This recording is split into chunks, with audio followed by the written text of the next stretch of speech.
Assim, amados irmãos e irmãs, começou uma história de amor, uma história apaixonante, onde o Deus que só sabe amar, trouxe à existência a humanidade, para viver uma história íntima, uma história, uma amizade, de um amor tão grandioso, onde este coração só se realizava e se alegrava diante desta presença do Senhor, onde o centro de todo amor, de toda paz, de todo refúgio, era o momento de estar com o Senhor. Era um momento prazeroso de poder escutar a voz do Senhor, de poder sorrir ao contemplar a sua beleza, a sua grandeza, a sua majestade. Mas eis que diante desta vivência, desta história apaixonante, eis que surge um grande perigo.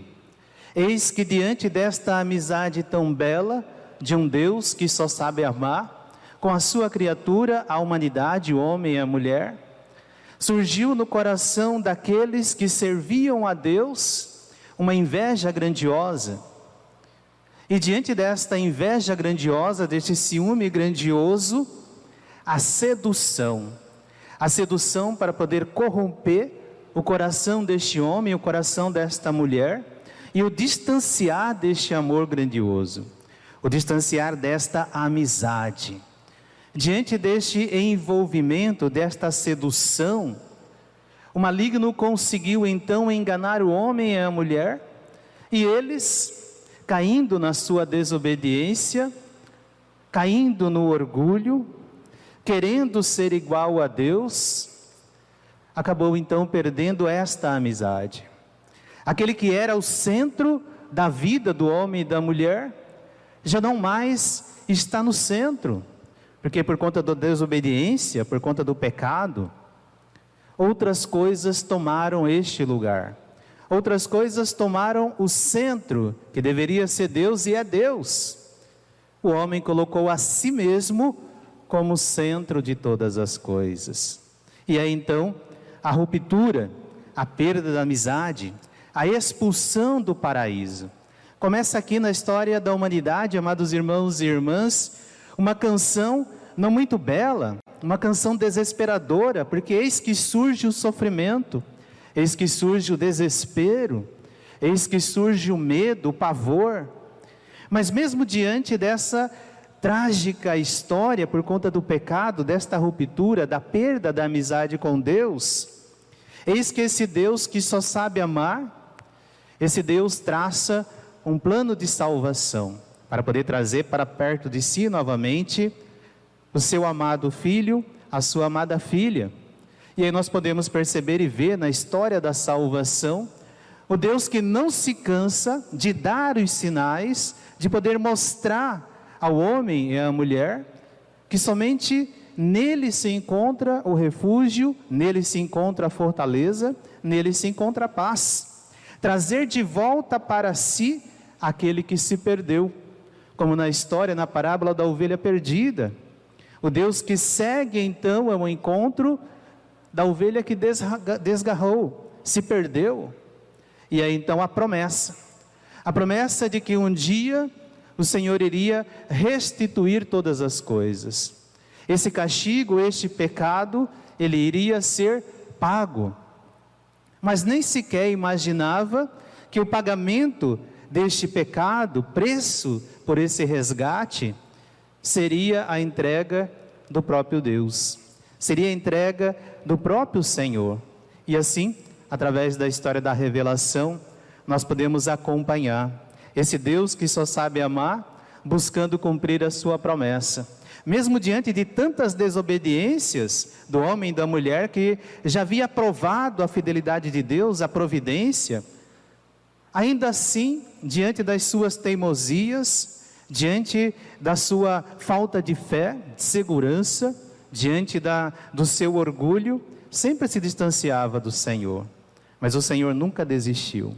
O Senhor sempre demonstrou e procurou dar ali ao homem e à mulher os sinais necessários para que eles não se perdessem, acreditassem e esperassem a vinda do Salvador. E é essa esperança da vinda do Messias, do Salvador, que alimentava então a esperança no coração deste povo.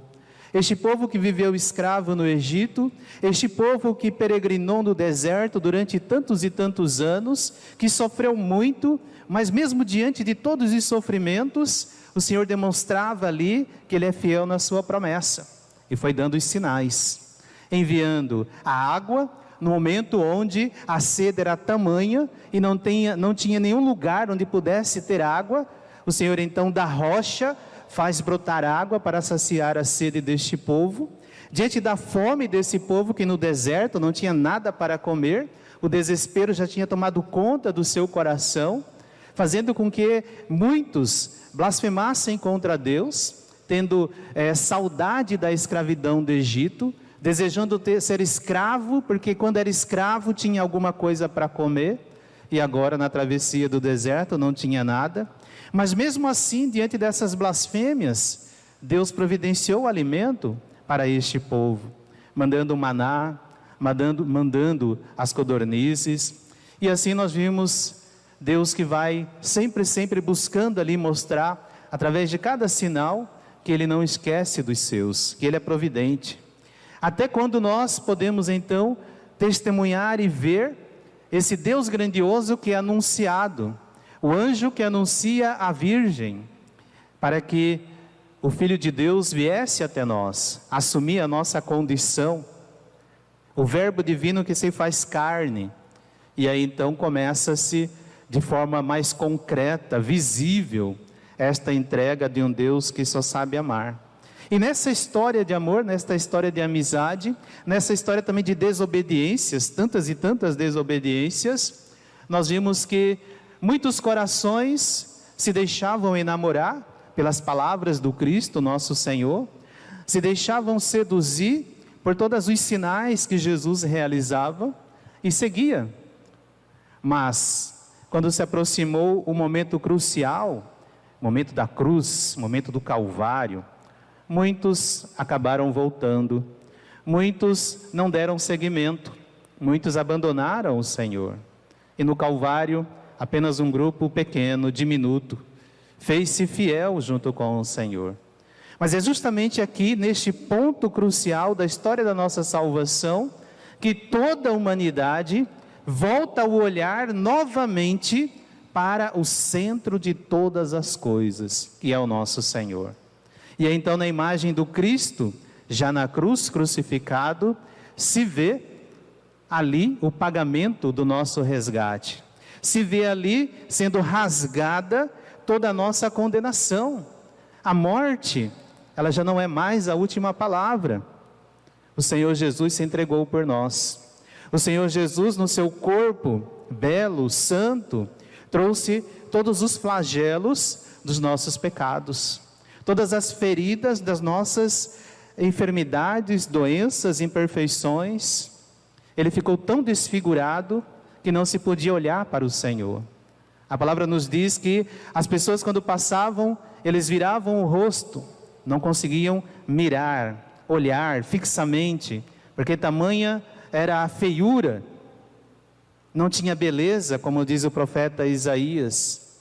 Mas é justamente diante deste corpo chagado, surrado, trazia para nós o grande exemplo, a grande manifestação do amor de Deus, entregando o seu Filho amado, entregando o seu sumo bem para nos salvar. E aí então nós recordamos daquele que o Senhor nos disse: por ti troco reinos, és precioso para mim. E diante disso, a humanidade volta novamente a olhar para o centro de todas as coisas, porque se perdeu, se extraviou. E assim, amados irmãos e irmãs, na nossa história, do nosso dia a dia, nos nossos desertos, muitas vezes também nós desviamos o olhar do centro e nos perdemos. O centro é Jesus, Ele é o centro da nossa vida, é o nosso Salvador. Nele está toda a nossa alegria, toda a nossa paz. Mas na periferia das nossas vidas, nos arredores do nosso existir, se encontram as paixões desregradas, se encontram as feridas, as enfermidades, os prazeres deste mundo. E muitas vezes o nosso olhar, que tenta olhar para o centro, que é o Senhor, mas que é desviado o olhar para os arredores, diante daquilo que vai sendo oferecido para nós. E aí nós deixamos com que o nosso olhar se perca na periferia das nossas vidas, nas paixões, no desejo, nas conquistas, querer ser, na fama, enfim. E aí quando o nosso olhar se desvia de Deus, e olhando tudo aquilo que vai seduzir o nosso coração, olhar para as coisas deste mundo, olhar para esta realidade presente apenas, nós ficamos perdidos. E aí quando chega a dificuldade, como o nosso olhar não está no centro, que é Jesus, nosso olhar está nos arredores, nós ficamos desesperados. Porque nós colocamos a alegria, a nossa força em um bem, num prazer, numa conquista, e quando isso não acontece ou foge ao nosso controle, às nossas mãos, nos desesperamos. E nesse desespero, a lembrança de que desviamos do caminho, que saímos do centro, desviamos o nosso olhar, nos perdemos. E quantos, amados irmãos e irmãs, na sua vida, no seu dia a dia, seguindo o Senhor, aqui para quem está seguindo, porque muitos já não seguem mais. Então, para estes que ainda estão seguindo, mas também deixa seu olhar se perder nas ofertas, nas periferias da nossa vida, e aí constantemente se perde. E o centro não é mais Jesus, o centro não é mais o Senhor, o centro já é uma outra coisa. E aí não dá certo essa caminhada. A mesma coisa quando nós queremos proclamar uma fé onde não nos leva ao Senhor ressuscitado, a seguir, a viver uma igreja que não é a igreja do nosso Senhor Jesus Cristo, mas é a igreja pensada pelo homem, a igreja que precisa estar à disposição do homem. Nos perdemos diante dos olhares, dos prazeres que nos cercam, das ofertas que nos são ali colocadas à frente, o desejo de ganhar o mundo todo, mesmo sabendo que se ganhar o mundo todo e perder a alma, de que adiantaria? Mas ainda assim, deixa-se seguir por essas ofertas, por estas tentações, e se perde cada vez mais. Tantos desesperos, tantos desesperados se encontram neste caminho, nessa travessia, neste deserto, neste vale de lágrimas. E quando este homem e esta mulher se recordam que estão tão distantes de Deus, no coração bate uma tristeza muito grande, e essa tristeza leva este homem e esta mulher chorar amargamente a traição, chorar amargamente o distanciamento de Deus. Quantos de nós se encontram distante do Senhor? Aqui sacerdotes, fiéis leigos, religiosos, bispos, tantos e tantos que desviaram o olhar e não está mais com os olhos fitos no Senhor. Estão olhando uma igreja apenas terrena, temporal, olhando apenas para este mundo aqui que passa. Investem tantas coisas para esta vida aqui que passa e esquecem da vida que não passa. Esquecem de olhar para o alto. Muitas vezes na Santa Missa, no prefácio, quando é nos chamado ali a atenção para que o nosso coração esteja no alto, esteja em Deus, e repetimos, dizemos, nosso coração está em Deus. Mas será que mesmo o nosso coração está em Deus? E aí então, quando nós percebemos que estamos errados, distanciamos de Deus, distanciamos do Senhor, aí nós só temos que olhar novamente para o centro, tirar o olhar dos arredores, das dificuldades, porque às vezes nós prendemos a atenção na dificuldade, nos pesos, nos contrários, e não conseguimos desgrudar o olhar dos pesos, dos contrários. Por isso o desespero. É necessário voltar novamente para o centro. O centro é o Senhor. Tu és, Senhor, o centro da minha vida. E aí nós voltamos para o altar de Deus, onde nós vemos que este Deus que só sabe amar, se entregou por nós. E neste altar nos oferece o seu próprio corpo, o seu próprio sangue, para a remissão dos pecados, para nos fortalecer. É o remédio cotidiano para que nós possamos fazer esta travessia de deserto sem nos perder, sem nos cansar, sem distanciarmos do Senhor, mas acreditarmos. Amados irmãos e irmãs, celebramos hoje a solenidade de Corpus Christi, o corpo e o sangue de Cristo. Tradição esta, festa esta, tendo início, começada através de um grande sinal, de um grande milagre eucarístico, de um sacerdote que não acreditava na Eucaristia, que Jesus estava realmente presente na hóstia consagrada. E essa festa realmente é um sinal para o mundo, para aqueles que não creem, para aqueles que olham para a Santa Missa e não conseguem enxergar o sacrifício, não conseguem enxergar o Calvário. Para aqueles que olham para a Eucaristia, para a hóstia, apenas como um pedaço de pão e não conseguem entender ou compreender que naquele pedacinho de pão, naquela hóstia muitas vezes tão fininha, se encontra o autor da vida, se encontra o nosso Salvador. Amados irmãos e irmãs, precisamos pedir ao Senhor para poder nos resgatar diante da nossa falta de fé, diante da nossa falta de confiança. Precisamos pedir ao Senhor para que nos auxilie, para que o nosso olhar se desprenda dos arredores, das periferias da nossa vida, dos nossos problemas e dificuldades, para olharmos novamente para o centro. E ali então, nós entendermos que só teremos felicidade, só teremos saciedade, se nós estivermos com os olhos fitos no Senhor. Se nós estivermos apenas olhando para o Senhor crucificado, e ali na cruz enxergar o amor de Deus por nós, enxergar o tamanho do amor de Deus, pelo qual Ele pagou o preço do nosso resgate, enxergar que no altar do Senhor, no altar do sacrifício, é um Deus que se imola, um Deus que se entrega, um Deus que se mostra para nós como o Cordeiro de Deus que tira o pecado do mundo.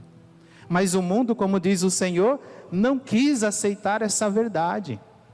E aí então, vem firme e forte contra esta revelação, contra esta fé, contra esta igreja, fazendo com que as pessoas não acreditem no mistério, fazendo com que as pessoas não acreditem no sobrenatural, se acostumem a viver nas periferias das suas vidas. E aí então, muitos e muitas acabam se perdendo e não conseguindo voltar mais para o centro. Hoje, quando nós celebramos a festa, a solenidade do Santíssimo Corpo do nosso Senhor Jesus Cristo, do seu preciosíssimo sangue, precisamos agradecer ao Senhor, precisamos pedir perdão, precisamos pedir forças para que o nosso olhar esteja sempre ali no centro, o nosso olhar esteja sempre fixos no Senhor, porque somente Ele é o Senhor da nossa vida, nele se encontra a nossa esperança.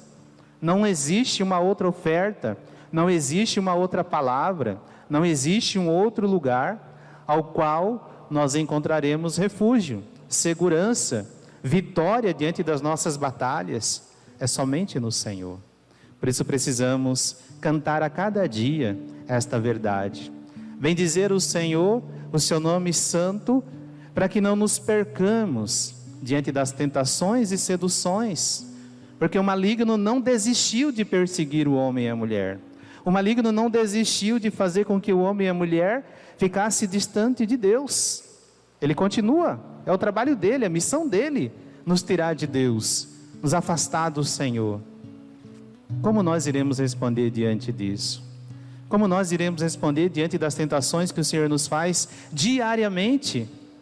Porque se nós deixamos ser seduzidos pelas tentações, nós afastamos do Senhor e nós perdemos a oportunidade de receber o pão vivo descido do céu, como alimento para a nossa alma, para a nossa vida, para o nosso corpo.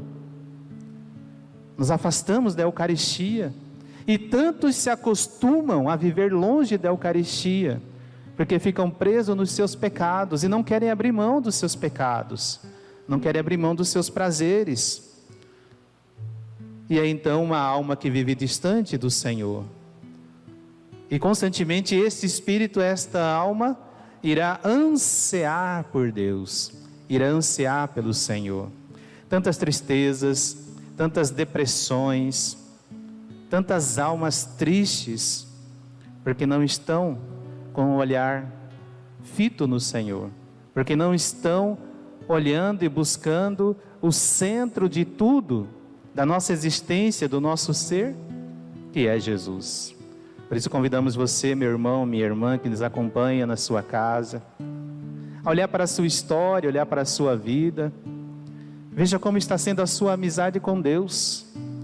Veja como está sendo a sua amizade com Jesus. Quem está atrapalhando a sua amizade com Jesus? Quem está atrapalhando a sua amizade com Deus? É você mesmo? São as pessoas que te influenciam? As seduções? Enfim, cada um de nós sabemos aquilo que nos distancia de Deus. Agora é necessário tomar uma decisão. Tomar uma decisão. A quem quereis seguir? A quem quereis? Precisamos responder como Pedro: a quem iremos, Senhor?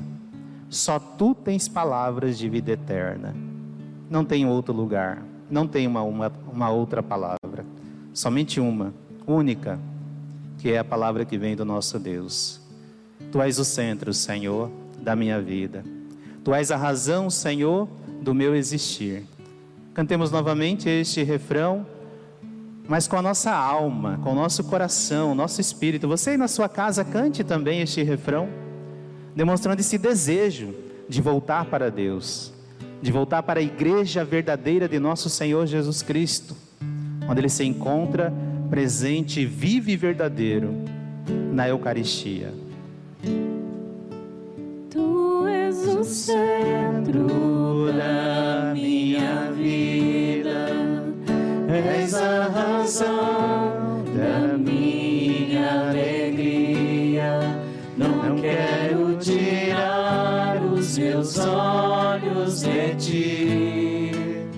Quero que sejas o centro, Senhor. Tu és o centro da minha vida, és a razão da minha alegria. Não quero tirar os meus olhos de ti. Quero que sejas o centro, Senhor, da minha vida. Louvado seja nosso Senhor Jesus Cristo. Para sempre seja louvado.